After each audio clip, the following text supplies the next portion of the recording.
കനത്ത മഴയിൽ അന്തർ സംസ്ഥാന പാതയായ നാടുകാണി ചുരത്തിൽ മുളങ്കൂട്ടങ്ങൾ വീണ് ഗതാഗതം തടസ്സപ്പെട്ടു. ചുരത്തിലെ അമ്പലമുക്കിലാണ് ഞായറാഴ്ചയും തിങ്കളാഴ്ചയും രാത്രി മുളങ്കൂട്ടങ്ങൾ വീണ് ഗതാഗതം തടസ്സപ്പെട്ടത്.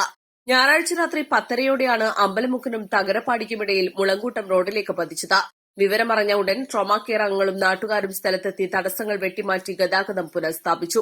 തിങ്കളാഴ്ച രാത്രി 8:45ഓടെയാണ് അമ്പലമുക്കിൽ മുളങ്കൂട്ടം റോഡിലേക്ക് പതിച്ചത്. ഇതോടെ ചുരംപാതയിൽ ഗതാഗതം പൂർണ്ണമായും തടസ്സപ്പെട്ടു. വഴിക്കടവിൽ നിന്നും ട്രോമാ കെയർ വോളണ്ടിയർ ഷിഹാബിന്റെ നേതൃത്വത്തിലുള്ള സംഘം സ്ഥലത്തെത്തി മുളങ്കൂട്ടം വെട്ടിമാറ്റിയാണ് ഗതാഗതം പുനഃസ്ഥാപിച്ചത്. 3 ദിവസം മുൻപ് കൂറ്റൻ മരം റോഡിലേക്ക് കടപുഴകി വീണ 2.5 മണിക്കൂറിലേറെ ചുരത്തിൽ ഗതാഗതം തടസ്സപ്പെട്ടിരുന്നു. കാട്ടാനകളുടെ സ്ഥിര സാന്നിധ്യമുള്ള ചുരംപാതയിൽ മരങ്ങളും മുളങ്കൂട്ടങ്ങളും വീണ് ഗതാഗതം തടസ്സപ്പെടുന്നത് ഇതുവഴിയുള്ള വാഹനയാത്രക്കാരെ ഭീതിയിലാഴ്ത്തിയിരിക്കുകയാണ്. നിരവധി തവണ വാഹനങ്ങൾക്ക് നേരെ കാട്ടാനകളുടെ ആക്രമണം ഉണ്ടായിട്ടുണ്ട്. പാതയോരത്ത് ഭീഷണിയായ മരങ്ങളും മുളകളും മുറിച്ചുമാറ്റാൻ വനം പൊതുമരാമത്ത് വകുപ്പ് അധികൃതരുടെ ഭാഗത്തുനിന്നും നടപടി ഉണ്ടാകാത്തതാണ് പ്രശ്നങ്ങൾക്ക് കാരണം. East live, Edakkara.